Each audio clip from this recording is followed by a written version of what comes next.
नमस्कार दोस्तों, मैं रविंद्र रावत आप सभी का स्वागत करता हूं। दोस्तों, ग्रह विवेचना के आज के इस एपिसोड में हम चर्चा करेंगे बृहस्पति के चौथे घर में होने का प्रभाव।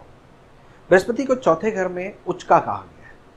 लाल किताब में इसको राजा विक्रमादित्य का सिंहासन कहा गया है। इस घर में बृहस्पति उच्च के क्यों होते हैं? क्या वो हमेशा उच्चतम प्रभाव देते हैं? अगर वो नीच यहाँ पर अपना फल देंगे या किस कारण से वो नीच फल दे सकते हैं, उस बारे में हम यहाँ पर सारी चर्चा करेंगे। लेकिन उससे पहले मैं आपको याद दिला दूँ, अगर आप अभी तक हमारे चैनल को सब्सक्राइब नहीं किए हैं तो प्लीज़ हमारे चैनल को सब्सक्राइब करें और बेल बटन को जरूर दबा दें। दोस्तों, जब बृहस्पति चौथे घर की बात करते हैं तो सबसे पहले आपको ये समझना जरूरी है कि यहाँ पर ये उच्च के क्यों हैं और ये किस तरह से नेगेटिव प्रभाव दे सकते हैं। दोस्तों, आपको ये तो पता है कि बृहस्पति गुरु है, हल्दी है, बृहस्पति चने की दाल है।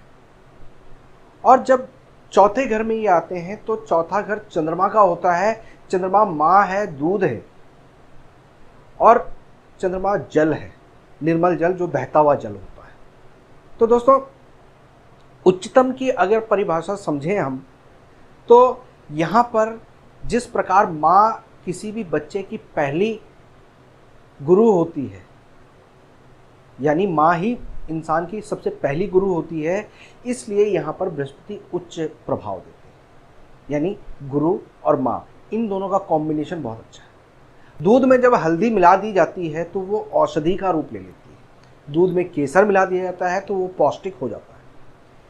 तो दोस्तों, यहाँ पर वही बताने की कोशिश करी गई है कि बृहस्पति और चंद्रमा जब भी मिलते हैं या ये जिसके पास होते हैं उसके जीवन में रुपए पैसे की भी कमी नहीं होती और ज्ञान की भी कमी नहीं होती। सोना और चांदी, ये दोनों धातु जब किसी इंसान के पास होते हैं तो वो समृद्ध कहलाता है।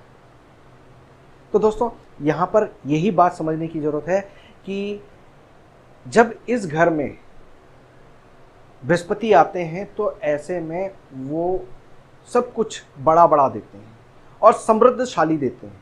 मतलब एक तो बड़ा और ऊपर से बरकत देने वाला, समृद्ध। तो ये इंसान के लिए बिल्कुल विक्रमादित्य के सिंहासन की तरह हो जाता है कि उस इंसान का रॉयल्टी इतनी होती है, उसके अंदर अपने राजसी प्रवृत्ति इतनी होती है कि वो छोटे मोटे लाभ से ललचाता नहीं है। उसके अंदर पेशेंस लेवल बढ़ जाता है, उसके अंदर ज्ञान बढ़ जाता है, उसके अंदर समझदारी बढ़ जाती है और वो सबके साथ बराबर का न्याय करता है। दूसरी तरफ यही बृहस्पति एक तो अपने उच्चतम स्थान पर, अब जिस इंसान की पॉजिटिविटी बढ़ रही हो, वो अच्छे पद पे हो या वो अच्छे मुकाम पे हो, तो उसका जिन जिन क्षेत्रों में अपना संबंध है या जिन जिन चीज़ों को वो रिप्रेजेंट करता है, जैसे बृहस्पति सेकंड हाउस को, फिफ्थ हाउस को, 11th हाउस को, 12th हाउस को, 9th हाउस को रिप्रेजेंट करते हैं, तो यहाँ पर उन घरों को भी प्रभाव अच्छा मिल जाता है। यानी सेकंड हाउस को पैतृक संपत्ति अच्छी मिलती है, पितरों का पूर्ण साथ मिलता है। पांचवें घर से संबंध रखते हैं, संतान अच्छी होती है, संतान से संबंधित चीज़ों का लाभ होता है। 9th हाउस, भाग्य अच्छा हो जाता है, पुश्तैनी अच्छे खानदान में पैदा होते हैं। 11वां घर यानी लाभ, इनकम अच्छी रहती है, खर्चा यानी अच्छे कार्यों में खर्चा होता है। तो सारी तरफ से बृहस्पति के अगर उच्च होने के कारण इन सारे घरों को पॉजिटिव फल मिलता है तो वो इंसान सबसे बेहतर, उसके पास वो राजधानी का मालिक होता है। यानी उसके हर क्षेत्र में प्रसिद्धि होती है, लोग उसे जानते हैं, उसके नाम से पहचानते हैं। दोस्तों, बृहस्पति जब इस घर में होते हैं तो ऐसे इंसान का शारीरिक जो स्ट्रक्चर होता है वो लंबा चौड़ा होता है। ऐसे इंसान को बॉडी बिल्डिंग का बहुत शौक होता है और वो पॉजिटिव होता है। दोस्तों, जब यहाँ पर बृहस्पति होते हैं तो बृहस्पति के घरों में, जैसे दूसरे घर में, 9वें घर में सूर्य, शनि, चंद्र, मंगल, इस तरह के ग्रह आ जाते हैं, तो ऐसे में बृहस्पति और भी अच्छा फल देते हैं। ऐसा इंसान कारखानों का मालिक होता है, दूसरों को नौकरी देने वाला होता है, दूसरे के घर को चलाने का कारण बन जाता है। तो बृहस्पति चौथे घर में इसलिए उच्च के माने गए हैं या इसलिए इनको विक्रमादित्य कहा गया है कि ये इनकी वजह से कई लोगों को न्याय मिलता है, कई लोगों का रोजी रोटी चलती है। दोस्तों, जब बृहस्पति यहाँ पर बैठे हों और ऐसे ही समय पर सूर्य लगन में आ जाए, यानी सूर्य अपने उच्चतम घर में और बृहस्पति अपने उच्चतम घर में, तो ऐसे इंसान के पास किसी भी चीज़ की कमी नहीं होती। सूर्य और बृहस्पति दोनों का फल श्रेष्ठतम होता है, ऊंचा नाम भी प्राप्त करता है और इज्जत मान प्रतिष्ठा भी उसको प्राप्त होती है।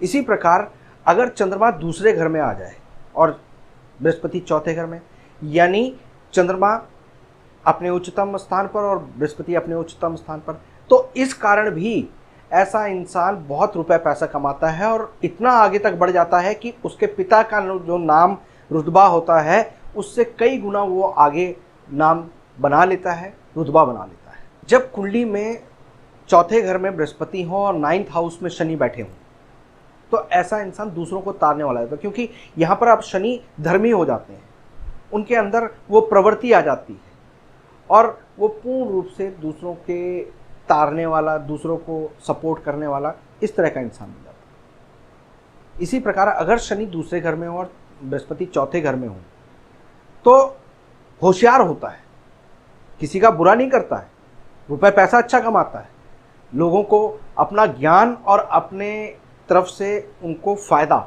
ये दोनों के बारे में सोचता है, मगर अपने आप में वो कभी कमज़ोर नहीं होता, अपनी बुद्धि का पूर्ण प्रयोग करता है, बहुत सहजता से, बहुत समझदारी से, पूरी तरह से साहूकार बनकर चलता है। सामने वाले को बिना डांटे भी वो अपनी बॉडी लैंग्वेज से सामने वाले को समझा देता है, ये उसके पास गुण होता है। अपनी आंखों की चमक से वो सामने वाले को अपना अनुयायी बना देता है। मगर दोस्तों, जब कुंडली में बुध 10वें घर में हो और बृहस्पति चौथे घर में, तो सोना पारे में गिरे या पारा सोने में गिरे, नाश तो सोने का ही होना है। यानी बृहस्पति की दृष्टि बुध पे पड़े या बुध की दृष्टि बृहस्पति पे पड़े, परेशानी बृहस्पति को ही होती है। तो यहाँ पर ऐसा इंसान जीवन में अपनी बुद्धि विवेक का बहुत ज़्यादा इस्तेमाल करता है, मगर कहीं ना कहीं वो लोगों को तो तार देता है, मगर अपने लिए वो ठीक नहीं होता, अपने खुद के लिए वो परेशानी बन जाता है। तो ये देखना जरूरी है कि जब कुंडली में बृहस्पति चौथे घर में हो और बुध 10वें घर में हो, ऐसा इंसान कभी भी प्रॉब्लम में आएगा तो उसका बुध की वजह से प्रॉब्लम आएगी, इसलिए बुध का उपाय यहाँ पर जरूर बन जाता है। दोस्तों, अब बात आती है कि यहाँ पर क्या लक्षण होते हैं जिससे कि पता चल जाए कि बृहस्पति खराब होता है। देखिए, यहाँ पर वो ऐसा राजा है, या यूँ कह लें कि ऐसे पद पर आसीन है जहाँ पर उसने लोगों का भला सोचना है, कहीं पर डांटना है, कहीं पर पुचकारना है, किसी समय पर बातों को गोल गोल घुमाना है, किसी समय चालाकी दिखानी, किसी समय सॉफ्टनेस दिखानी, इस तरह का वो राजा है। अगर ऐसा इंसान ज़्यादा धार्मिक बन जाएगा, भगवान ने ऑलरेडी उसको धार्मिक बना रखा है, नेक बना रखा है, ऐसा इंसान अगर अपने आप में चुस्ती चालाकी नहीं रखेगा तो उसको खराबी आ जाएगी। यहाँ पर बृहस्पति वाला व्यक्ति लंबा चौड़ा शरीर पाता है, लेकिन वो अपने नंगे बदन को दिखाना शुरू कर देता है, उस चीज़ का एक्सपोज करना शुरू कर देता है, लोगों के सामने बेकार के ढोंग ढकोसले दिखाना शुरू कर देता है, तो उसको नुकसान होता है। इसलिए यहाँ पर कहा गया है कि अपने शरीर को ढक कर रखें। जितना रीति रिवाजों के अनुसार चलेगा, सिस्टम के अनुसार चलेगा, जो आपके संस्कार के अनुसार चलेगा, बृहस्पति वहाँ पर इनको फ़ायदा देगा और बिना संस्कार के नेगेटिव असर देगा। ढोंग ढकोसला यानी मंदिरों में घंटियाँ बजाना, बहुत बड़ी मूर्ति रखवाना और उसकी पूजा करते रहना और उसी में समय बिताना, यहाँ पर ये बृहस्पति को नेगेटिव असर करेगा। इसलिए यहाँ पर कहा गया कि मंदिर घर के अंदर ना बनाएं, सिर्फ फोटो पे माथा टेकें और अपने काम पर चलें, कर्म को पूजा माने, पूजा को कर्म ना बनाएं, तो आपको फ़ायदा मिलेगा।